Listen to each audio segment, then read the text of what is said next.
Oh my god. You know what I said about the green alien? Found it. You sure it wasn't this girl's? You sure it wasn't this girl's blow up alien? Woman in love with her alien refuses to show its face for Area 51 security reasons. Hello everyone, my name is CantDoGames and welcome back to the channel and welcome back to some more weird news.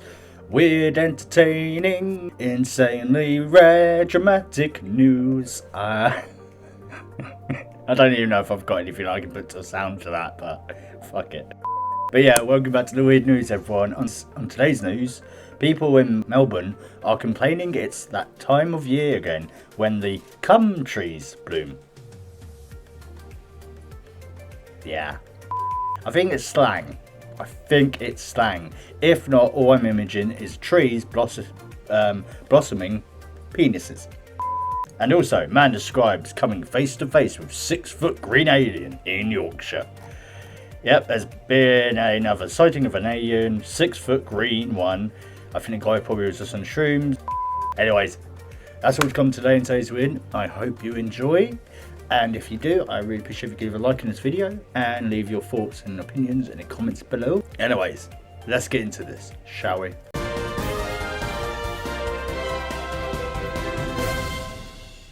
People in Melbourne are complaining it's that time of year again when the cum trees bloom. What? Alright, I know this might be some, as I said, this might be some sort of slang. It must be some sort of slang.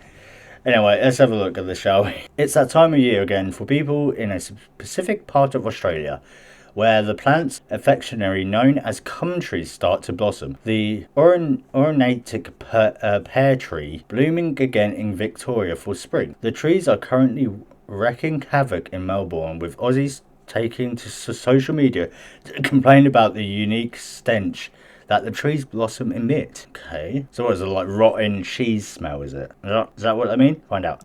If you're from Melbourne, then you know we've got a huge issue at the moment. It's these trees that smell like cum, otherwise known as the ornamental pear. They're ruining our day. I can't even go for a run without wanting to throw up. Some bright spark even put one in my backyard. This needs to stop. Whoever did that, you are an amazing person.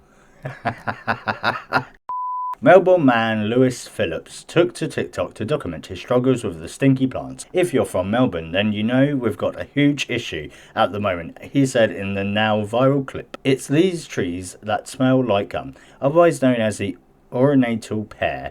They're ruining our collective day. He added, I can't even go for a run without wanting to throw up. In a short video, that poor lad couldn't even smell one of the delicate and pretty white flowers without triggering his gag reflex. He's just got a bad gag reflex then. You gotta learn more. Shut up. To be fair, that's not uncommon occurrence when semen is presented in other scenarios, or so we hear. Let's go to his TikTok for a minute. Let's see what else he's got going on. Imagine living with cum trees in your front yard. You wake up smelling the casting couch. Oh, it's just everywhere. Oh, that's so bad. Some bright spark even put one in my backyard. This needs to stop, he added in the 16-second video, which has now been viewed more than 2.6 million times. Well, Lewis, we have bad news. The sperm-smelling trees will continue to bloom throughout spring, so get used to the scent of semen in the air. It's like love is in the air. Oh, why does it sound so salty? Why is it? Oh. Lewis isn't the only one who has noticed the pungent smell emitting from rather pretty pear trees. One person commented, my mum likes the look of them, and now we have like 8 trees in our backyard. She doesn't like the look of them. I think she likes the smell of them. It reminds her of something. Your mum's a hoe. Another person reported a similar issue that has made things rather awkward with the relevant. My mother-in-law got one for us in our front yard. I can't get rid of it now, nor can I explain why I don't like it. It smells like cum. Those bitches who plant those cum trees around Australia most definitely knew what they were doing. Just smelt the Melbourne gum trees. Ugh. I'm so tired of these countries. a tree lopper also piped up, and after this comment, we reckon he deserves a minute of silence. If you think they ruin your day, try being an arborist and trimming 30 of them a day. Fuck that. R.I.P. to the guy, yeah. I think you know what it's like to be a porn star, mate. Just not in a good way, just the smell. But for the rest of us, we only need to heed the advice of the iconic Australian MP Bob Catter, who summed it up best when speaking about gay marriage. Let 1,000 blossoms bloom. And hey, at least the sperm tree ain't killing people at the same rate as crocodiles. Or at all. Really? Suck it up, Melbourne, literally. If that is literally what he said, like the MP of Australia said, he's an amazing person. He's like, yeah, fucking you're complaining, guys, deal with it. The one that just really got me was this. The one person going, my mum likes the look of them, and now we have like 8 trees in our backyard. Your mum is a hoe, mate. That's what that is. She likes the smell of them, not the look. Oh God. Do you have like 7 other siblings? You know, 1 tree for each kid. Anyways, if you're an Australian and you've watched this video, can you describe to me what it actually smells like and like what they actually use for? Like, what are what was it? Ornamental pear trees? What they actually use for? Let me know, because yeah, it's confusing. Anyways, man describes coming face to face with 6-foot green alien in Yorkshire. I imaged, like, you know, the old blow up alien, green aliens you used to get as a kid. You know, them things. I imaged just like a 6-foot one of them, just in the woods somewhere. Someone left it there or something, and he's walked through the woods at night, seen it, and freaked. That could be the reason. But what I'm seeing by this, I think, is supposed to be a footprint. Yeah. Despite mankind travelling into space on countless occurrences and expanding our knowledge of the universe, we're still no closer to solving life's greatest mystery. Do aliens exist in your mind? Well, I say that, but one man claims to have actually come face to face with a being from another world. Were you on drugs? Ben Walgate runs the YouTube channel 401 Files. Obsessed with UFOs, he regularly posts about possibly sighting and strange encounters that have been recorded across the globe. And the 35-year-old has now opened up about his own experience of meeting a strange green life form when he was just a boy. Did someone dress up as an alien who was probably a child snatcher, and did they say they probed you but something else happened instead, and now you take drugs to forget? I do believe in the idea of aliens and all that. I just don't think that they are capable. They're just not here yet. You know what I mean? They have no reason to come here unless we become a universal threat. As we are not, because we're not even really classed as a first class civilization. We're not even classed as a first or a second or a third. Third is when you are like, you're using the power of the sun as your resource. We're not even stage 1, and that's like colonizing another planet. You know what I mean? So we're not a threat at the moment. It looks like he has some weird shit though. Ben says he had been away on a camping trip as a Cub Scout at Snowball Plantations near York when the coach stopped to let the lads off to have a short walk and break. Speaking to the mirror, he recalled getting split up from the rest of the crowd and spotted a figure in the distance. Looking back, Ben said he saw a 6-foot green creature about 25 yards away from where he was standing. He said it either walked with a stoop, or was trying not to be seen. One thing is for certain though, it was definitely not of this earth, he says. It's like 25 yards away, he said. And it's like, how bad is your vision? You could probably tell, you know, what it is exactly. Yeah. I know that people like have, it's probably a kid as well, big imagination. Just saying, it could just be that. Could just be like an imagination that's gone wild. The wooden area wasn't that dense, so I got a good look at the thing. It might have only been a few seconds, but we make eye contact. It had black eyes, said Ben. Did you feel love for the first time? It was such a weird vibe. Its head in proportion to its body was tiny. So its head was small, but its body was big. Tiny head, big body. It's not like the stereotypical alien with the grey skin and the big black eyes. This thing was more lizard. I'm not saying it had scales. It wasn't a snake-like. Did you make your own footstep? Because I don't... What's that supposed to be? I can't really tell. Like, is that the footprint? Like, is that the... Yeah, I think that might... They must be like the toes. And that's the heel. Olive green, from head to toe. A very slick, slender-looking thing. Dark black eyes, little tiny head, long over proportionate sized arms that came past the knees.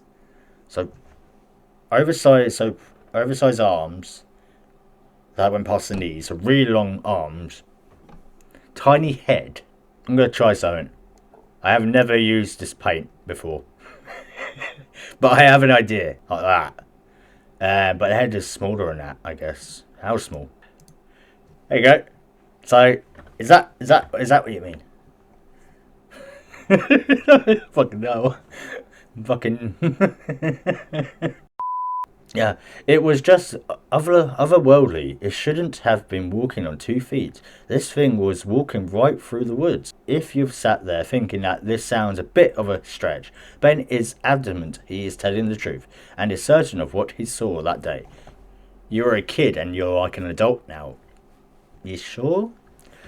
Hey, all I need is to see it with myself, and then I will probably be a believer as well. You never know. If it is real then, I saw it myself with my own 2 eyes. Yeah, but if it's only like a really shitty photo of a football print and no other eyewitnesses, I'm not going to believe you. Yeah. He added, I won't just jump to anything and say it's an alien. I'm getting out there and investigating some of these areas and following up on some of the stories that people have shared. If there are intelligent beings out there, I'm not saying there are, but it's highly likely there are. If they are coming here for some reconnaissance or research, it wouldn't be difficult in a place like North Yorkshire moors to stay hidden. Oh my god! You know what I said about the green alien? Found it. You sure it wasn't this girl's? You sure it wasn't this girl's blow up alien? Woman in love with her alien refuses to show its face for Area 51 security reasons. What the actual fuck is this? A woman who has claimed to have found love with an alien partner is refusing to show his face in public because she's scared he might be taken to Area 51. US-based actress and podcaster Abby Bell, also known as Emily Rose, why has she got 2 names? Apparently came across her extraordinary lover while within UK's exploring East London, telling GB News that dating an alien has so far proven far more successful than any previous attempts to form a human relationship. It's a Space Invader blow-up. That's all that is. It's not real. You basically got yourself a blow-up sex doll. Using the inflatable replica of her alien lover as a stand-in. Okay. Abby explains, we met because I got abducted by aliens about a year ago in Canary Wharf. Thankfully for her, it was a friendly abduction. How can you have a friendly abduction? Being abducted is bad. No matter what you think of it, it's still bad. I met him on his spaceship. Of course. Where else? He has a little spaceship. Okay. We started talking and I was talking about how Earthmen are trash and would almost be better abducted by aliens than keep dating on Tinder, she said. Fucking alien boy doesn't know what Tinder is. And now you probably made it so all the aliens that you were on the ship with are now going to think, oh, males are trash and we're all going to die. They liked the joke. The aliens thought it was funny. He just thinks I'm funny. I think he's cute. He's my type, and we just get along. How the fuck do you talk same language? I'm not saying that they shouldn't or they couldn't, but you know what I mean. Were you getting probed at the time of this conversation as well? At this point in the interview, show host Patrick Christie pointed out that Abby was in fact posing with a plastic inflatable alien and asked her, where her real lover was. Yeah, this is the blow-up doll version of him, she responded. I would love to introduce him to you, but for security reasons, you know how it is on Earth. Area 51 we've all heard the stories. I don't want him on the slab somewhere getting experimented on. She continued Sensibly. Okay. So he doesn't actually show his real face. He can only come on the show with me as his doll. But it's a symbolic representation of my boyfriend. Abby admitted she missed him when he was away on work, not least because he had to travel really far away. When I miss him, when he's doing his UFO stuff because he's a captain. Oh, he's a captain now as well, is he? Is it Captain Jack from Doctor Who by any chance? When he's being a captain on his ship, circling the Earth on all of that, I just have this little doll to remind me of him, so I don't miss him, she said. She also said that her partner prefers to remain anonymous, but suggested he could be called Paul. Oh, fuck hell. Before claiming he was from the Andromeda galaxy. Fucking Paul. That is bullshit. I call bullshit now. Because isn't that the alien Paul's from? Okay, so it's Paul, Alien Wiki. Where is he from? Look, there you go, yeah. Unknown M-class planet in Andromeda galaxy. It's all bullshit. I had a feeling it was. I had a feeling it was. I nearly got it, and she nearly got me. Damn it. Anyways, get into there, guys, because that's all bullshit. Let me know your thoughts in the comments below, and I'll see you in the next one. Ciao.